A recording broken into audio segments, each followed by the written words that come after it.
Hello everybody, welcome back to my Negima Arc reviews. I'm Akari, and today I'm going to be giving you my thoughts on the second story arc of Mahou Sensei Negima. In case you missed it, I've already done a review on the Child Teacher arc. A link to that video will be in the description down below, so feel free to check it out if you haven't already. Today we'll be going through the Evangeline Arc, otherwise known as the Partner Saga. It covers volume 3 of the manga, from chapters 16 through 25, and there is a whole lot to talk about. So let's not waste any more time and get straight into my Evangeline Arc review. This arc picks up right where the first one left off. The new semester has just started, the girls are all third years, and Neji is now their official teacher. And I like how they just take a minute to acknowledge that. After everything that happened in Library Island, they should be proud to have made it. They earned it. Neji also points out that he hasn't really gotten to know most of his students, which serves as a nice little bit of foreshadowing, because we don't know them yet either. And after what happens with Evangeline in this arc, it gets you really excited to see the story of all the other students. Getting into the plot, we hear a rumor about a vampire attacking students on campus. No one really believes it, except for Neji, because he can sense the magic. He knows there's another mage at the school, so he decides to investigate. Right away, this arc has a little bit of a mystery vibe to it. Well, okay, not really. I mean, we find out who it is literally at the end of the chapter, and it's not like it was that hard to guess either. Surprise, it was the only new character to get any dialogue.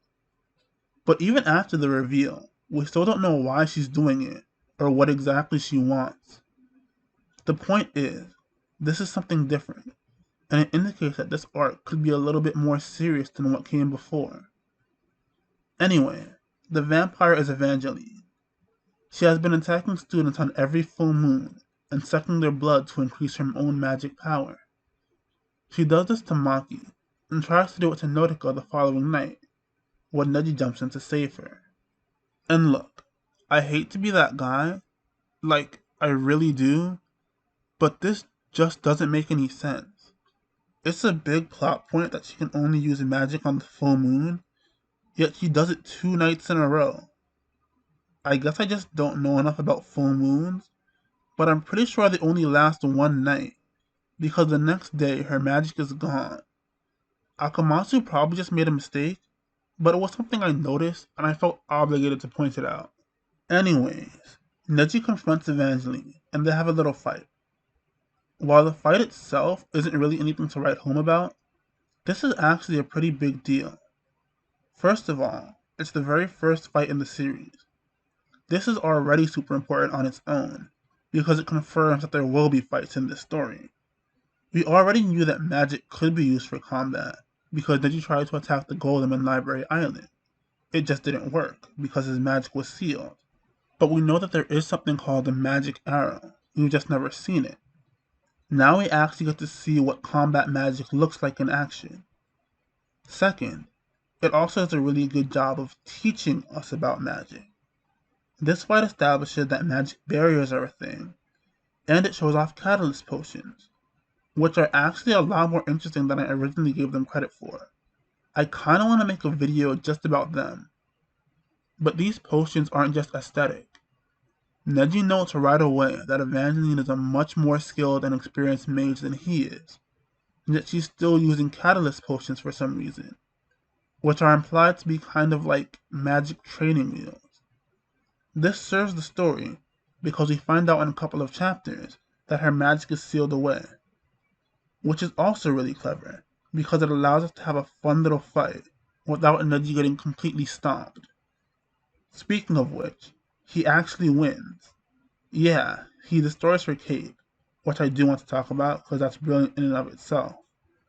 But he defeats Eva, and then Chachimaru shows up. This is another one of his students who hasn't had any focus up until now, and she is Eva's partner. Yeah, remember that Pactio thing that was a really big deal in the previous arc? Akamatsu's already paying it off here. I've already done an entire video about the Pactio system, so I'm not going to explain how it works in this video, but it is a huge part of the story, so it's cool that he's introducing it so early. Chachimaru completely prevents him from chanting any spells, and because Neji doesn't have a partner of his own, he has no way to fight back. Evangeline is about to drain his blood and potentially kill him, but fortunately Asuna shows up just in the nick of time and saves him. Eva and Chachimaru retreat, and Neji immediately breaks down crying. This is an aspect of Neji's character that I really want to highlight. He's a kid. If it were Goku or Natsu, they would be excited to find a worthy opponent, and come back even stronger to beat the bad guy. But Neji is just as terrified as a normal person would be in this situation. I've seen a lot of people give Deku crap for crying a lot, but personally, I don't think there's anything wrong with crying when it's justified. I mean, no one got mad when Luffy cried at Sabaody. All his friends were defeated and scattered across the globe, and he was completely powerless to stop it. Of course he would cry. You don't have to be badass all the time, especially when you're a kid. Like when your greatest hero affirms your lifelong dream after everyone, even your own mother, said you couldn't do it. Or in this case, if you're a 10-year-old boy who's never been in a fight before, and your opponent is literally threatening to kill you. Obviously, everyone's going to have their own opinions, and that's totally fine. But can we at least agree that it's still okay to cry when you're 10? It's also a good opportunity for character development, because you get to see him grow mentally and emotionally as the series goes on. Anyway, after the fight, we pretty much go back to the same Negima formula we're used to. Neji is still freaking out from his fight with Eva, so the girls try to cheer him up by throwing him a party in the bath, and typical fan service hijinks ensue. This is actually pretty clever. Yes, we did have that little fight, but it was pretty short, and we go back to the regular rom-com stuff right after. So maybe that fight was just a fluke, and we probably shouldn't expect too many of them. Of course, this isn't the case, but still, maintaining that lighthearted tone helps us transition into the action without it being too jarring. But if you're wondering why Evangeline doesn't just attack him while any of this is going on, it's because her magic power is sealed. During a full moon, her magic increases to the point where she can just barely use spells, so she can only fight once a month. She says so herself, even though she somehow attacks Maki and Nodoka back to back. I don't know, maybe it was some really weird phenomenon where there can be a full moon 2 nights in a row. If you guys have any explanation, please let me know, because honestly this one drove me a little bit nuts. Regardless, she can't just go and kill Neji, so he does get a little bit of a reprieve. It's at this point we're introduced to Kamo, a talking ermine that Neji keeps as a pet. And I'm just going to be honest with you guys, I'm not a fan of Kamo. On one hand, we've been told right from the beginning that if your magic gets exposed, your punishment is being turned into an ermine. So I guess it is kind of cool to see a mage that this actually happens to. If that is in fact what Kamo is, because it's never actually been confirmed. So there is kind of a legitimate mystery to Kamo. But to me, he's not really a fully realized character. And I'm not complaining about that. When you have over 31 characters to develop, you're probably not going to waste page real estate on the rodent. But as a result, it feels like his sole purpose is to spout exposition and deliver some comic relief, which in my opinion was just never that funny.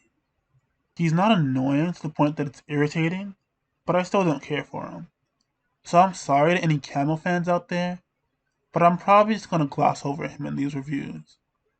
But he does make one huge contribution to the series, which is of course drawing the Pactio circles. He's the one who makes it possible for Neji to form contracts. Which brings me to the next big thing. Neji actually gets a Pactio in this arc.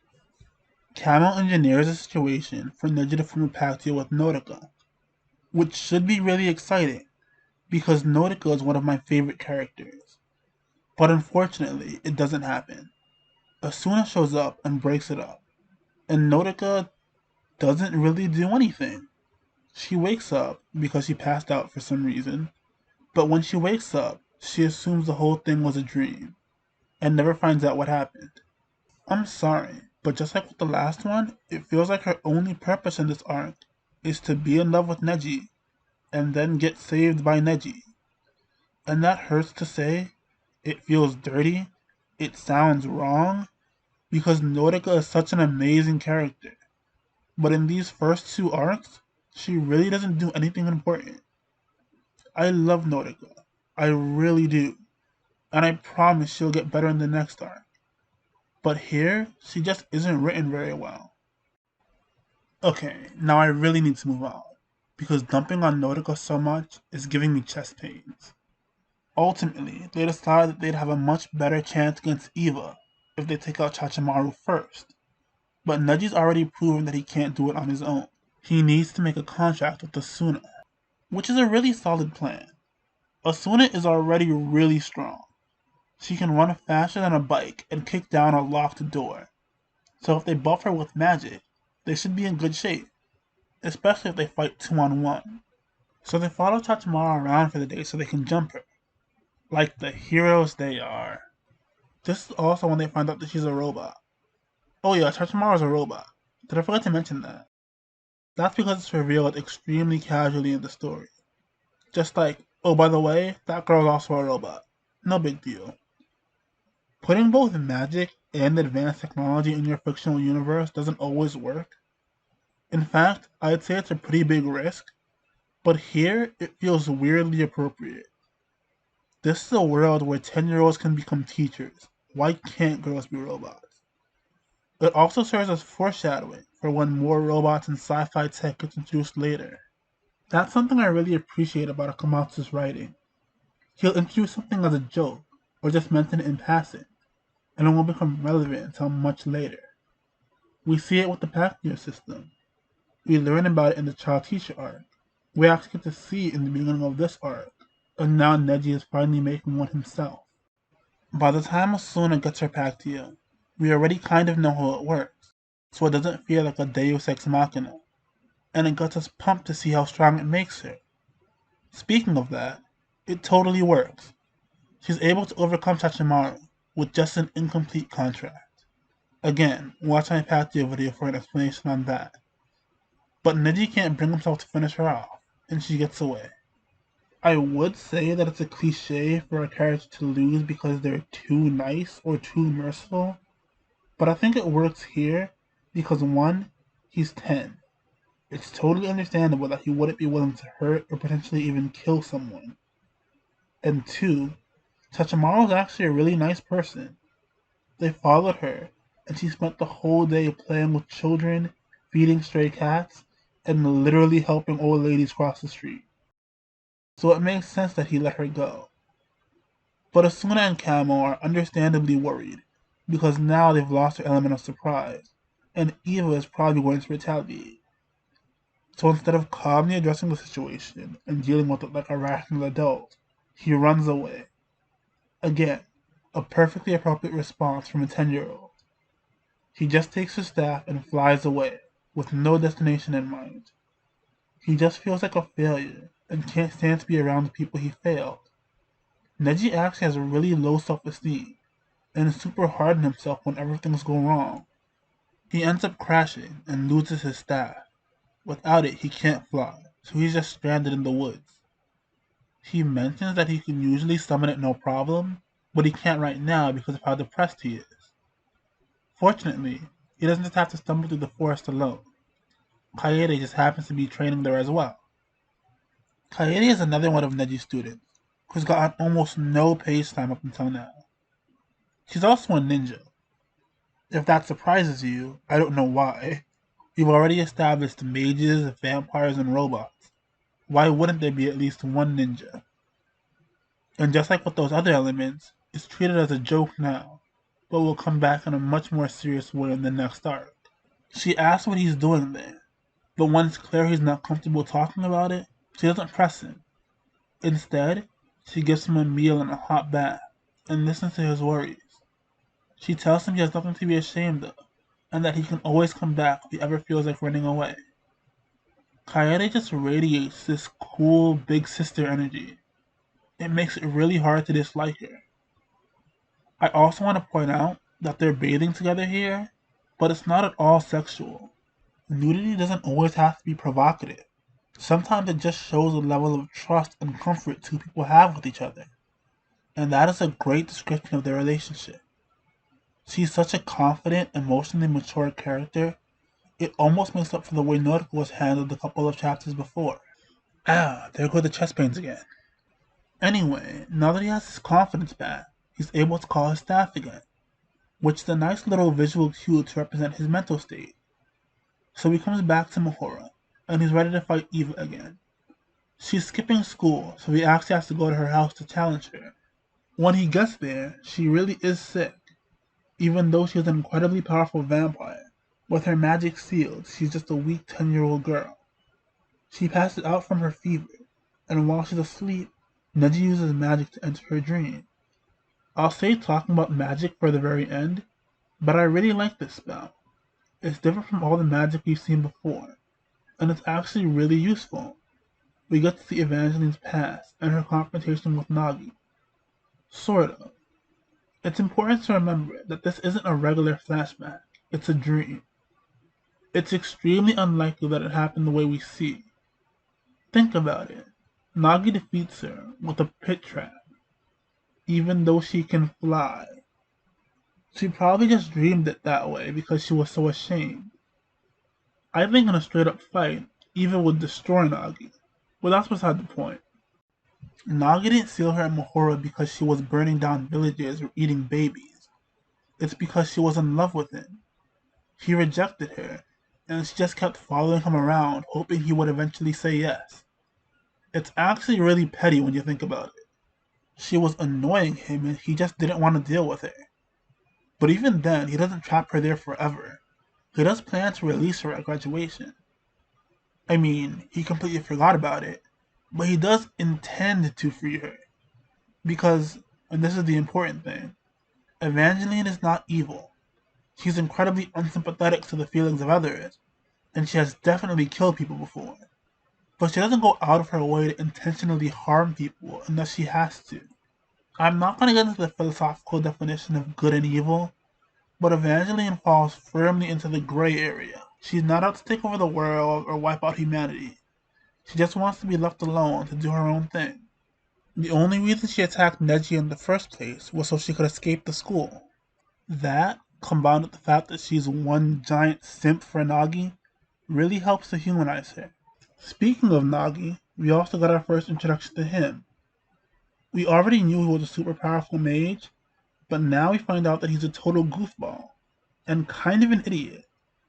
Which I honestly think works better than him just being the super serious stoic edgelord he was built up to be. And it shows that Akamatsu can still subvert our expectations. The arc climaxes with one final showdown between Neji and Eva. Tachimaru hacks into the school system and shuts down its barrier. This gives Eva access to her full abilities. I explained this in more detail in my video on Mahora Academy, so you can watch that for more info. But as soon as she gets all her powers back, she challenges him to a fight, which he comes to alone. This is a huge part of Neji's character. He has a really hard time letting people help him, and he struggles with this for pretty much the whole series. It can get kind of annoying later on, but right now I get it. First of all, Asuna is an ordinary middle school girl, with no innate magic power that we know of. And second, he's her teacher. He is literally responsible for her safety. So I understand why he would be a little hesitant about bringing a 14-year-old into a battle with a literal vampire and robot. One where they both have a very good chance of dying. I think that's fair. Now let's talk about the fight. We've already had little skirmishes in Library Island and on Sakura Lane, but this is the first full battle between two mages. It's broken up into three distinct segments. First, Evangeline sends out a bunch of students that she's brainwashed by sucking their blood, which is just another thing vampires can do, by the way. And it's shown to us without outright telling us, but I'll come back to that in a bit. This part of the fight acts sort of like a warm-up, both for Neji and the audience. Neji obviously isn't going to seriously hurt any of the mind control students, and they're not a huge threat to him either, so it's not like he's fighting super hard, but it does let him know that even means business. From a reader's perspective, it helps us mentally prepare for the action. If serious fights randomly popped up in a comedy series, it would feel out of place and inconsistent. But starting the fight off this way helps us ease into it a lot better. After he knocks out the other girls, we move into the next portion of the fight, where he has to fight Eva directly. This is where we get to see her full power. She's not using the potions anymore. She's using her ice magic, which is pretty cool to look at, but it's also made very clear that she is far stronger than Neji. She's just playing around with him, and he can still barely keep up. She overpowers him and is about to suck his blood, when Asuna shows up, just in time to rescue him, bringing us into the final part of the battle. Neji and Asuna make a pact deal again, which as I said has been built up for the entire arc. But now it's even more hype, because this time she kisses him on the lips, so she gets the contract's full power. So now it's Neji and Asuna at full power, versus Eva and Chachimaru at full power. We know who these people are, we understand how magic can be used offensively, and we know how strong Eva is. It's the final battle. Let's do this. Despite all the build-up, or maybe because of it, this fight doesn't actually last very long. Asuna is off in the corner, boxing with Chachimaru, while Neji and Eva fire spells at each other. Just like with the first fight, this one conveys a ton of information without just throwing exposition at you. We already knew there was a magic arrow spell. We've seen Neji use it a few times now. But when Eva uses arrows of ice, Neji fires back with arrows of lightning. Then he counters her arrows of darkness with arrows of light. This alone tells us everything we need to know about how magic is structured in this world. A spell's structure can be applied to different elements, presumably for different effects, and all this information is conveyed without a single word of exposition. So basically I made this video for nothing. Then Neji uses his strongest spell, and Eva counterattacks with, well, not her strongest spell, but the same type of spell. It's a big epic clash, which Neji manages to win. Eva agrees to stop skipping class, and the arc comes to an end. We find out later that Eva is much stronger than she appears here. In fact, she's one of the strongest people in the franchise, even to this day. So for a long time, I thought it was really weird that Neji beat her so early on. But reading it again, he really didn't. If you just read her dialogue, it's pretty clear she isn't taking the fight seriously. She's just playing around. Neji did overpower her in the final clash. Whether it was because she underestimated him, or he was actually stronger in that moment, I don't know. But even after she takes a direct hit from his strongest spell, she doesn't go down. All it did was blast off her clothes. But she's up and ready to go for round 2. The blackout just happened to end at that exact moment, so her powers got sealed again. It's a very clever way to very technically give Neji the win. I'm not saying that Negima doesn't have any plot holes, but this definitely isn't one of them. There is a ton of stuff in this arc, even though it's only 10 chapters. It has to develop Evangeline as a character, introduce Chachimaru and Kaede, explain how the Pactio system works, and still have cool fights. But it never felt too cluttered. For the most part, all the elements blend together well. The best parts are definitely everything with Eva. She's a new, intriguing character, and her backstory is tied into Neji's. Though I will say, it is a little weird reading it again after all this time, because Eva is an incredibly nuanced character. In fact, I'd say she's probably the most complex character Akamatsu has ever written, with the possible exception of Chao. There's so much to her, and being in love with Nagi is probably the least interesting thing about her story. But it works just fine as a starting point. The main purpose of this arc, narratively speaking, is to transition from a romantic comedy to more of an action-adventure story, and I think it does the job really well. Compared to other transitional arcs in anime and manga, remember when Raditz showed up and said Goku was an alien? Before that, Dragon Ball leaned more heavily into fantasy. Goku was a monkey boy who rode on a magic cloud and had a magic staff that took him to heaven where he could meet God. Now he's an alien, and he and his friends take a spaceship to another planet to fight other aliens. Very sci-fi. I still love the Saiyan saga. I grew up with it. But it must have been really jarring for anyone reading or watching at the time. But Negima has a bit of an advantage here, because it's about magic, and we tend to associate magic more with action than comedy. So it's not that surprising when we see wizards use their magic to fight each other. And let's talk about the magic, because it really feels like magic to me. It's hard to explain what I mean by that, but if you're going to use the word magic in your story, I want it to look magical, not like a superpower. That was one of the problems I had with Fairy Tail. I really liked all the abilities, but with the exception of Lucy's stellar spirit keys, none of them really seemed magical to me. They were more like innate superpowers, exclusive to each person. Nejima's magic is an external force that anyone can learn to use, and this arc does a great job of showing it. And not only does it look like magic, it also looks unique. After all, there is a very big difference between this and this, even though they're both using magic. Negima still has its own distinct flavor. A really great example of this is how they handle flight. Instead of a broom, Neji flies on the same staff he uses to cast his spells. That is brilliant. Witches and wizards flying on broomsticks is already a classic image in fantasy and folklore, so it wouldn't be weird if Neji did it too. But then, wouldn't he just be compared to every other character who flies on a broom? By combining it with the magic staff, another staple in fantasy, it still invokes the same imagery, but with a unique spin on it. It also makes a lot more sense, at least to me. Brooms are for cleaning, not flying.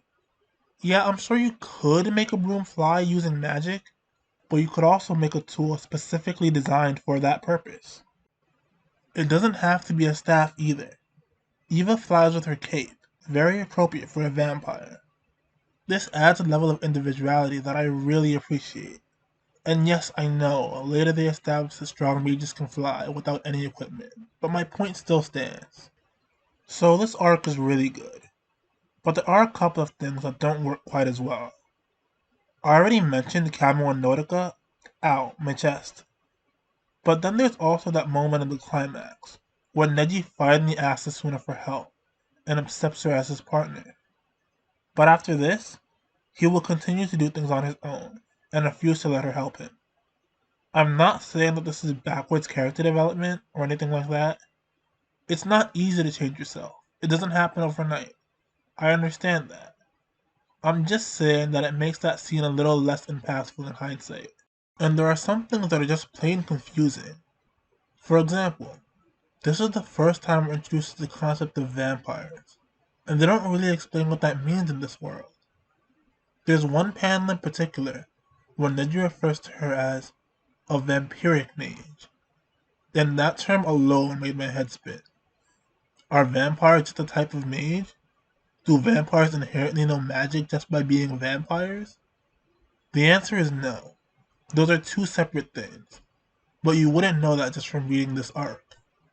It doesn't really matter, it doesn't affect the plot at all, but if you're like me and like to understand exactly how everything works, it can be a tiny bit distracting. But it doesn't even come close to ruining the arc for me. It is incredibly ambitious, but I think it accomplishes almost everything it sets out to do. It introduces new characters, develops a power system, and makes things a bit more serious, all while being funny and entertaining to read. It's just really solid all around. But what do you guys think? Did you love this arc? Hate it? Or if you're one of the people that skipped the child teacher arc, did it work as an introduction to the series for you? I want to hear all about it in the comments below. Next up, of course, is the Kyoto Arc. And oh boy, do I have a lot to say about that one. If you don't want to miss it, I suggest you click that subscribe button and hit that little bell so you know the second it goes up. That's about all I got for you today. Keep being awesome, and I'll see you all next time.